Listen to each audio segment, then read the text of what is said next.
Hello students, आपका मेरे channel विकास education point पर स्वागत है। विद्यार्थियों, आज हम शिक्षा निदेशालय की तरफ से दी जाने वाली क्लास 7th के गणित विषय के कार्यपत्रक 26 का अध्ययन करेंगे। विद्यार्थियों, यह कार्यपत्रक 24 दिसंबर 2020 की है। आइए अध्ययन करते हैं। विद्यार्थियों, आज का हमारा टॉपिक है हमारे आसपास की ठोस आकृतियां। आइए देखते हैं। सही व गलत बताइए। पहला प्रश्न है, एक वृत्त, त्रिभुज, वर्ग तथा आयत समतल आकृति के उदाहरण है। तो यस बच्चों, ये सही है। नेक्स्ट क्वेश्चन है आपका, बेलन एक द्विविमीय आकृति है तथा त्रिभुज एक त्रिविमीय आकृति है। बच्चों ये गलत है, क्योंकि बेलन जो है वो एक त्रिविमीय आकृति होता है और त्रिभुज एक द्विविमीय आकृति होता है। चलिए नेक्स्ट क्वेश्चन है आपका बच्चों, किसी ठोस के तिर्यक चित्र के माप समानुपात में रखे जाते हैं। बच्चों ये गलत है, समानुपात में नहीं रखे जा सकते हैं। नेक्स्ट क्वेश्चन है बच्चों आपका, एक ठोस आकृति जिसका कोई चीज नहीं है गोला होती है। तो सही है बच्चों, ये गोला होती है। नेक्स्ट क्वेश्चन है आपका, एक घन के दो सटे हुए फलकों के बीच एक उभयनिष्ठ भाग किनारा कहलाता है। तो ये भी बच्चों सही है, क्योंकि ये देखिए जैसे दो घन हैं, एक घन है, घन के दो, ये देखिए ये एक फलक हो गया और ये एक फलक हो गया, इसके बीच का ये वाला जो भाग है ये किनारा है। ठीक है, तो ये भी सही है बच्चों। चलिए आगे देखते हैं। आगे है बच्चों, गत्ते के किसी टुकड़े द्वारा अपने भाई या बहन के लिए उसके जन्मदिन पर टोपी बनाइए। चलिए, जन्मदिन पर हमने एक गत्ते के टुकड़े द्वारा एक टोपी बना दी है। चलिए, और साथ ही उसके लिए 3 समान घनाकार उपहार बॉक्स भी बनाइए।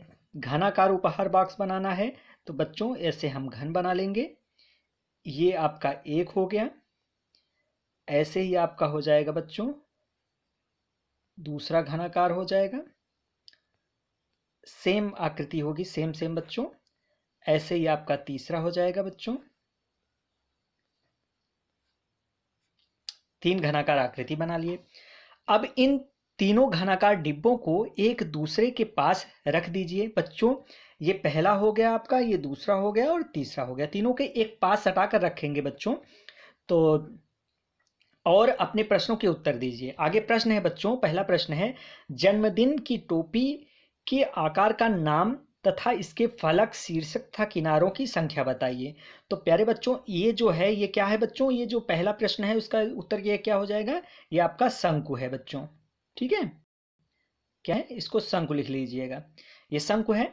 और इसमें कह रहा है कि इसमें फलक कितने होते हैं बच्चों, इसमें 2 फलक होते हैं। ठीक है, ये 2 फलक, फलक कितने होते हैं शंकु में, फलक कितने होते हैं बच्चों, इसमें लिख दीजिएगा 2 फलक होते हैं। और शीर्ष कितने हैं बच्चों, शीर्षों की संख्या 1 होती है। ठीक है, और किनारे कितने होते हैं बच्चों, किनारा भी एक ही होता है, किनारा भी एक ही होता है। तो आप इसमें लिख दीजिएगा शंकु जो है, शंकु, ये जो पहले क्वेश्चन का आंसर हो जाएगा ये शंकु हो जाएगा। जो चित्र बनेगा, टोपी जो बना है वो शंकु आकृति है इसकी। इसके फलक कितना है, फलक का मान 2 है, शीर्ष का मान 1 और किनारे का मान 1 होगा। चलिए नेक्स्ट है बच्चों, कि जिस घनाकार डिब्बे को आपने जमीन पर रखा है उन्हें ध्यान से देखिए और प्रत्येक डिब्बे में कितने फलक आप देख पा रहे हैं उनकी संख्या लिखनी है। तो प्यारे बच्चों ये देखिए, ये वाला एक घन है, इस घन को इस घन के पास रख देंगे, इस घन के पास रखेंगे और इसको, ये तीनों को जब पास में रखेंगे तो ये वाला पोर्शन और ये वाला पोर्शन नहीं दिखेगा, और ये वाला पोर्शन है और ये वाला पोर्शन नहीं दिखेगा। तो इस वाले में, पहले वाले में हमें कितना दिखेगा, 1 2 3 4 और 5, तो 5 फलक दिखेंगे। तो पहले वाले घन में कितना फलक दिखेगा, 5 फलक दिखेगा। दूसरे वाले घन में कितना दिखेगा बच्चों, इसमें 4 फलक दिखेगा, क्योंकि ये बीच में है इसलिए 4 फलक दिखेगा इसमें। और इसमें तीसरे वाले घन में कितना दिखेगा बच्चों, 5 फलक दिखेगा। तो आप इसको ऐसे लिख लीजिएगा। ठीक है, चलिए आगे चलते हैं बच्चों। आगे है, आपकी पुस्तक पर एक जलता हुआ बल्ब बिल्कुल सीधा रखा गया है।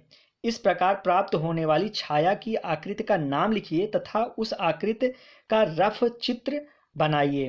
तो रफ चित्र बच्चे, जब ये आकृति, ये जो है इस पे रोशनी पड़ रहा है, तो ये आपका बच्चों यहाँ से एक आयत का निर्माण करेगा। तो यहाँ पर एक ऐसे आयत का चित्र आपको बना लेना है बच्चों, ठीक है। जब ये जो रोशनी आ रही है इससे, इस पे एक आयत का चित्र बनेगा, ठीक है।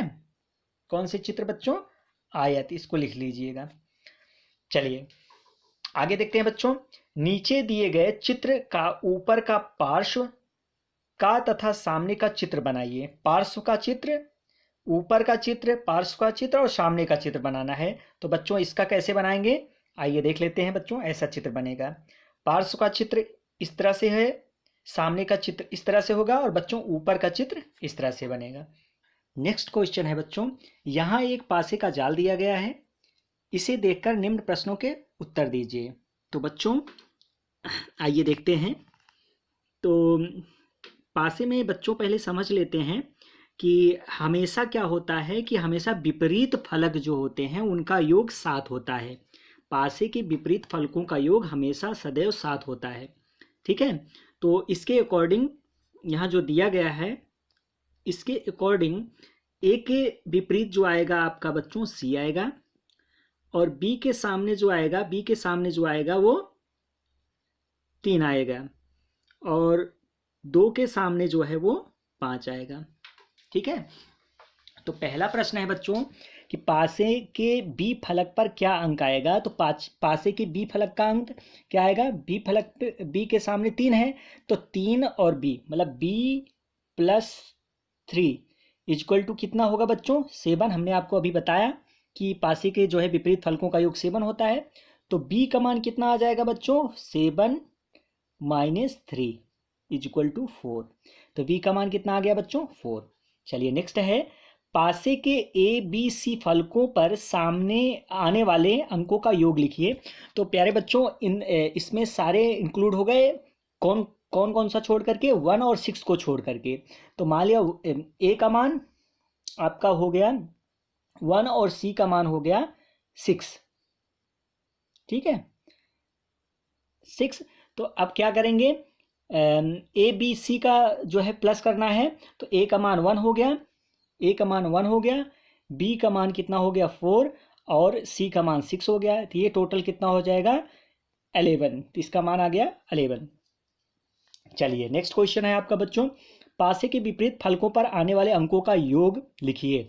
हमने आपको बताया है कि पासे के विपरीत फलकों का योग सदैव 7 होता है बच्चों। कोई सा भी आप लेकर के देख लेंगे तो उनका योग हमेशा सदैव जो है वो 7 आएगा, ठीक है विद्यार्थियों। इस प्रकार से आज का कार्यपत्रक समाप्त होता है। कोविड-19 के विरुद्ध लड़ाई में सुरक्षित रहने के लिए हमें मास्क पहनने की आवश्यकता है। Thank you.